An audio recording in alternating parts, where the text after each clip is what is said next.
المغرب أول فريق أول منتخب عربي ينتصر على منتخب السامبا منتخب البرازيل في طنجة 2-1 أهداف بوفال وعبد الحميد السبيري. استحقاق رياضي كابتن للمغرب بعد مرتبة رابعة عالميا. المغرب ينتصر في مباراة دولية ودية. يواصل الصعود المغرب أيضا في سلم الفيفا صحيح. كابتن بعد تأهله للكان ديجا كاليفيه المغرب، ويواصل الصعود في سلم ترتيب الفيفا. باهي باش ما نطولش عليك، احنا مش قلت لك مرة اخرى مم. انا المغرب اقتحمت ساحة العظماء حديقة ولا ساحة ولا قلت ساحة ولا إيه. ميدان بليتو اللي صعيب ياسر.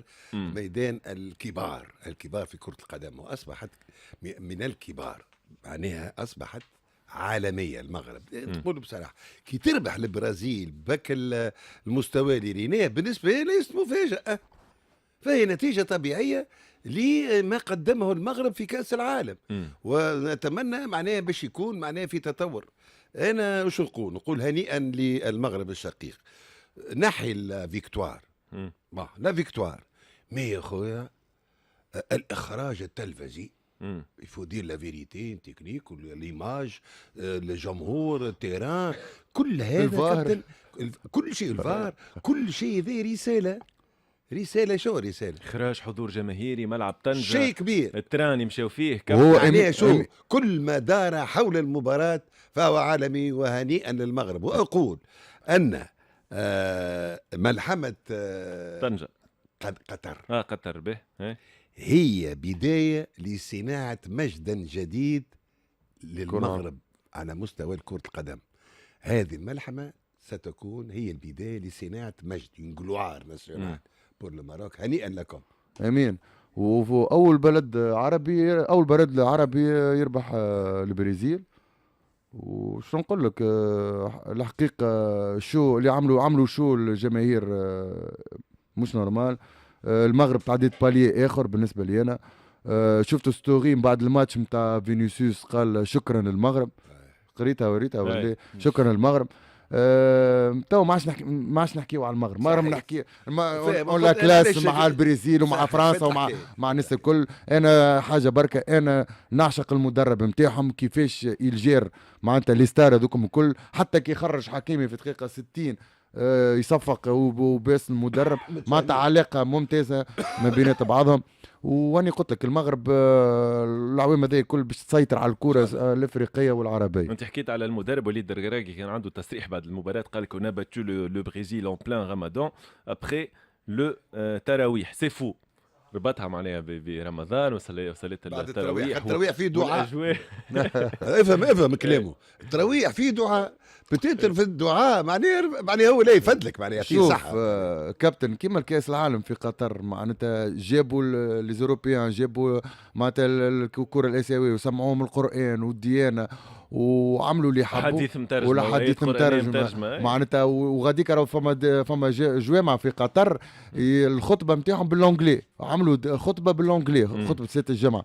كيف المغرب عملت الماتش في رمضان ومن بعد شقان الفطر ومن بعد التراويح معناتها تعريف بالثقافة العربية وصورة جميلة للمغرب. إلى جانب النتيجة الحاصلة على أرضية الميدان، المغرب كسب نقاط عديدة كابتن على المستوى التنظيمي. تحكيت على النقل التلفزي، على التنظيم، على الحضور الجماهيري، الصورة الجميلة اللي ريناها على المغرب خلال المباراة. الحديث أكثر في الموضوع معنا الدكتور الباحث سيد منصف اليازغي. صحة شريبتك سي المنصف.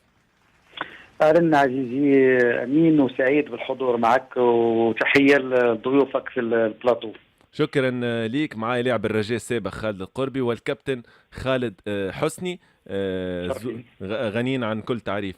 طبعا الحال طبعا الحال. به دكتور، انتصار على أرضية الميدان ضد البرازيل، وانتصار أيضا كان خارج أرضية الميدان على مستوى التنظيم، النقل التلفزي، الصورة الجميلة اللي ريناها خلال مباراة المغرب والبرازيل. الانطباعات في المغرب بعد المباراة كيفاش كانت؟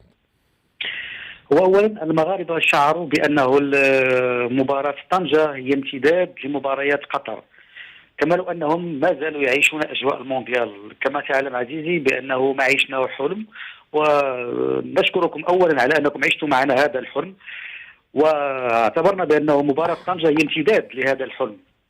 مباراة طنجة ربما القائمون على الشأن الرياضي هنا بالمغرب لم يريدوا أن يبرمجوا مباراة مع منتخب عادي مع احترامنا لجميع المنتخبات، لكن فضلوا أن تكون أجمل هدية للجمهور المغربي الذي تابع مونديال قطر، واحيانا بعضهم لم يكتب له الحضور في قطر ولم يكتب له احيانا حصول على التذاكر.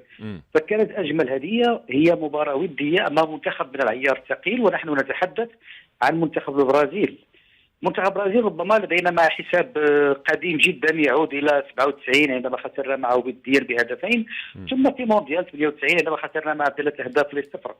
المباراة ودية رأى البعض بأنه قد تكون عادية، لكن في المغرب اعتبرناها لديها انعكاسات أخرى، انعكاسات على صورة المغرب الذي يستضيف في ملعب ابن بطوطة بطنجة، يستضيف منتخب كبير في أجواء احتفالية كبيرة تؤكد بأنه المغرب يثبت أقدامه على الساحة كرة القدم العالمية وأيضا الأفريقية بطبيعة الحال، من خلال تثبيت ما أنجزه من استحقاقات وما كسبه من شعبية في العالم، سواء بمونديال قطر أو حتى في الآونة الأخيرة عندما تقدم على الخصوص إلى بترشيحه لسادس مرة لاحتضان كأس العالم 2030.